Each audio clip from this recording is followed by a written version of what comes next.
தெளிவில்லாமல் பேசி தெளிவாக இருக்கவனை கூட தெளிவில்லாமல் ஆக்குறது எப்படின்னு இன்னைக்கு ஒருத்தரை பார்த்து தெளிவாக கற்றுக்க போகிறோம். எனக்குள்ள மனசு, மனசுக்கு வெளியே கண்ணு, கண்ணுக்கு வெளியே பொண்ணு, பொண்ணுக்குள்ள மனசு, மனசுக்குள்ள நான். இதையாட்டி சொல்ல மாட்டேன். இதை என்னால மட்டுமில்ல, இந்த நாட்டில் இருக்க எவனாலையும் சொல்ல முடியாது. நீங்க என் மேல காண்டாவாதீங்க. உண்மையிலேயே இப்படி பேசுற கேரக்டர் ஒன்று சிக்கி இருக்கு. அது யாருன்னு தெரியுமா? Hello everyone, Namadan Gauri and hello my dear MG squad. தெரியுது, நீ மூடு. ஓப்பனிங் சீன்லயே அவமானமா? தமிழ்நாட்டில் இப்போ வைரலாக போயிட்டு இருக்கக்கூடிய ஒரு மேட்டரை பற்றி பேசுகிறேன் அப்படின்ற பேரில் நம்ம தலைவன் பார்த்து வச்ச தற்குறித்தனத்தை பற்றி தான் இன்னைக்கு நம்ம இந்த வீடியோவில் பார்க்க போகிறோம். வாயாலே வட சுடுவார் நன்றாக, வாயாலே வட சுடுவார். ஒரு வீடியோ பேசுறதுக்கு முன்னாடி அதுக்கு இன்ட்ரோ எவ்வளோ நேரத்துக்கு கொடுப்பீங்க? ஏன்னா ஒரு நிமிஷம் 2 நிமிஷம்.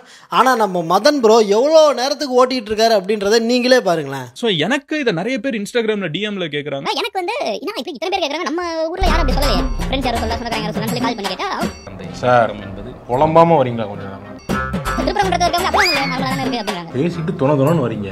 நான் மட்டும் பேசியே கொடுக்கல. நீங்க பாட்டு உட்காருங்க, போங்க சேர்ல உட்காருங்க. வேணாம், உன் தொல்லை தாங்காமலாம் மீனம்மாக்கத்தை இறங்க வேண்டியது அசப் பண்ணல இறங்குறேன். என்ன டார்ச்சர் பண்ணாத. இந்த வடிவேல் காமெடியில தாத்தா ஒருத்தர் 1947 குயின் எலிசபெத் அப்படின்னு ஆரம்பிப்பார்ல, அந்த மாதிரி சொல்ல வந்த விஷயத்த சொல்றான்னா சொந்தக்காரனுக்கு போன் பண்ண விஷயத்தெல்லாம் சொல்லிட்டு இருக்காரு. என்ன ஆயிருக்கும்? என்னையா ஆயிருக்கும்? ஐயோ, என்னாச்சு?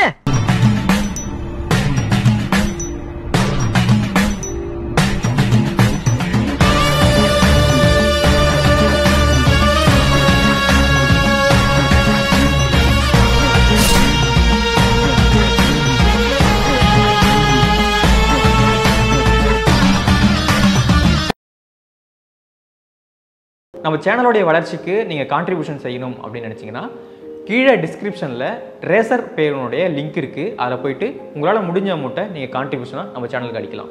நன்றி. செக்ஷன் 144 அப்படின்ற ஒரு விஷயத்தை பற்றி திரும்ப எத்தனை தடவை ரிப்பீட் மோடில் சொல்கிறாருன்றதை நல்லா கவனிங்க. செக்ஷன் 144 போட்டிருக்காங்க. செக்ஷன் 144ங்கிறது ஒரு மிகப்பெரிய கலவரம் நடக்க போகுதுன்னு போலீஸ் நினைச்சாலோ செக்ஷன் 144 போடுறாங்க. ஸோ இது வந்து ஏதோ பெருசாக பிரச்சனை வந்துடலாம்.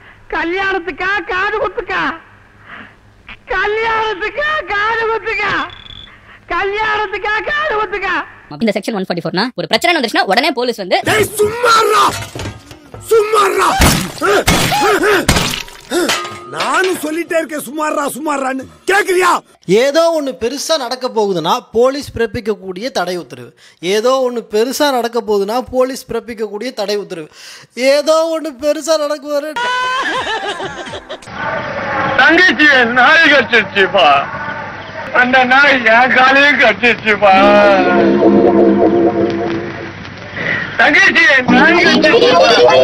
கஜினி சூர்யாவுக்கு கூட 15 நிமிஷத்துக்கு ஞாபகம் இருக்கும்.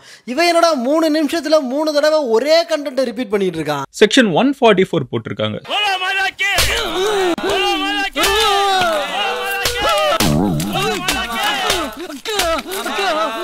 ரிப்பீட் மோட்ல பேசிய 3 நிமிஷத்தை ஓட்டினாரு. ஓகே, இனிமேலாவது ஏதாவது உருப்படியா பேசுவாருன்னு உட்காந்து கேட்டா அண்ணன் என்ன சொன்னாரு தெரியுமா? மனசு திடப்படுத்திக்கிட்டு நீங்களே போய் பாருங்க. செக்ஷன் 144 போட்டிருக்காங்க. டே அவனை யாராவது எழுப்பி விடுங்கடா. பாரு, அவன் 4வது தடவை அதே சொல்லிட்டு இருக்கான். அவனை சொல்லி நிறுத்துங்களேன்டா. அவன் நிறுத்துற அந்த லூசுக்கு மட்டும் வந்துட்டே இருக்கான். வர நிறுத்துற அவனை. பைத்தியக்காரப்ப எதுக்குடா வரீங்களா? ஸோ இப்படி உருட்டியே 10 நிமிஷம் வீடியோவுக்கு 4.25 நிமிஷம் இன்ட்ரோ மட்டுமே கொடுத்துட்டு இனிமேலாவது கண்டென்ட்டுக்கு வருவாருன்னு காத்திருந்தேன். காத்திருந்து காலங்கள் போகுதடி. கண்டென்ட்டுக்கு வந்தாரு. ஆனா அந்த கொடுமையை நீங்களே பாருங்க. அது வந்து ஒரு குன்று, ஓகேவா? இது கீழே வந்து மலையும் இருக்கும். அது வந்து ஒரு குன்று, ஓகேவா? இது கீழே வந்து மலையும் இருக்கும். அஞ்சலி சக்தியை லவ் பண்ணல, சக்தியை தான் கௌதம் லவ் பண்றான். அம்மா, அது ஒரு குன்று. அந்த குன்றுக்கு கீழே மலையெல்லாம் இருக்கும். எதே குன்றுக்கு கீழே மலை இருக்குமா? ஏன் ப்ரோ, நீ ஸ்கூலுக்கே போனது இல்லையா ப்ரோ? சொல்லுப்பா, போலிங்கா ஃபீல்டிங்கா? அது நான் நினைச்ச மாதிரியே முடிவெடுத்திருக்கேன். வெற்றி உனக்கு தான். ஏன் மதனே, குன்றுக்கும் மலைக்குமே நமக்கு வித்தியாசம் தெரியல. ஏன்னா ரெண்டுமே ஒரே சம்பவம் தானே, அதையும் பிரிக்கிறீங்க?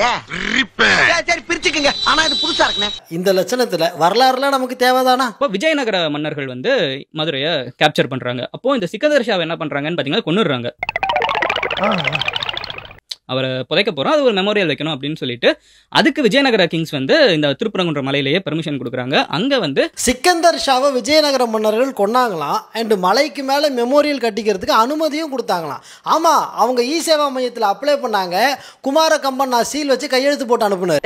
1000 பேரை பார்த்துருக்கிறேன், ஆனால் உன்ன மாதிரி ஒரு டுபாக்கூரை நான் பார்த்ததே இல்லை. ஏன் டுபாக்கூருங்கிற? மதுரையில் கோரிப்பாளையம் அப்படின்னு சொல்லி ஒரு இடம் இருக்குது. மதுரையிலேயே இந்த பேர் மட்டும் கொஞ்சம் வித்தியாசமாக இருக்கும். ஏன்னா இது தமிழ் பேரே கிடையாது, இது ஒரு பெர்ஷியன் வார்த்தை.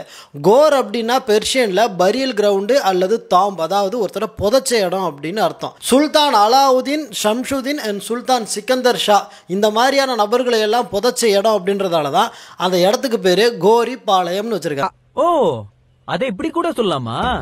ஐயோ, இந்த சின்ன விஷயத்த கூட புரிஞ்சு தெரியாத தத்தியா இருக்கிறானே. கோரிப்பாளையத்தில் இருக்க சமாதிக்காக திருப்பரங்குன்றத்துல வந்து சண்டை போட்டுட்டு இருக்காங்க. நீ ஏன்டா குறுக்க மறுக்க ஓடிட்டு இருக்க? பிரச்சனை நமக்கு அந்த ஹோட்டலுக்காரங்கடா. இந்த மஸ்கிட்டோ மது நடுவுல பூந்து ஆட்டின்னு இருக்கிறான். டேய் மறுபோகி வாயா. எங்கேயோ அறகுறையா படிச்சுட்டு வந்து 10 நிமிஷம் வீடியோல இத்தனை ஒல்ட்டிட்டு நான் வேற ஏதாவது பேசணும்னு நினைச்சீங்கன்னா கமெண்ட்ல சொல்லுங்கன்னு டயலாக் வேற. இந்த மாதிரி வேற ஏதாவது ஒரு இஷ்யூ எங்கேயாவது நடந்துட்டு இருக்குது, அதை நான் பேசணும் அப்படின்னு நினைச்சீங்கன்னா அது என்ன அப்படிங்கறத கமெண்ட்ல சொல்லுங்க. நீங்க பேசணும்னு நினைச்சா கமெண்ட்ல சொல்லணும், ஓகே. பேசக்கூடாதுன்னு நினைச்சா எங்க சொல்றது? சாத்திக்கிட்டு மூடிக்கிட்டு போப்போம். சாத்திக்கிட்டேன். இந்த இருக்கான் பாருங்க மதன் கௌரி, விக்கிபீடியால இவன் இல்லைன்னு வச்சுக்கவே, ஊருக்குள்ள ஏதாவது அமானுஷமான கதையை தேடி பிடிச்சி படிச்சு கதை சொல்லி தீரான்.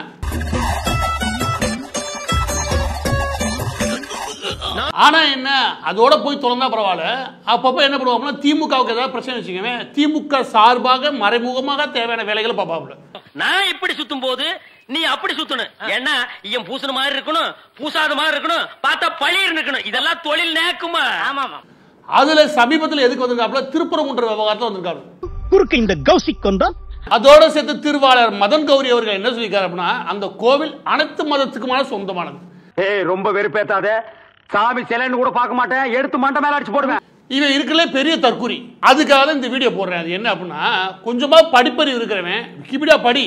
திமுக ஏதாவது அனுப்பினா அதை வச்சுட்டு ஏதாவது பேசுறதா ஒண்ணும் தெரியாது மண்ணு. அதாவது பாருங்க, இந்த மலைன்றது 2 மதத்துக்கும் சொந்தமானது அப்படி முடிச்சுட முயற்சி பண்ணானுங்க. இப்ப என்ன பண்றானு, எல்லா மதத்துக்கும் சொந்தமானது அப்படின்னு வந்துட்டான்னு வச்சுக்கவேன்.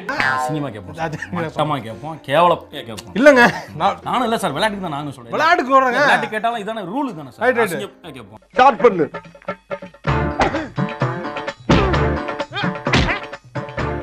இங்கிட்டு வா. அப்படியா. படைக்கல மண்டையில மட்டும் அடிச்சிடாத, குலக்கேசல் உள்ள போயிருவேன்.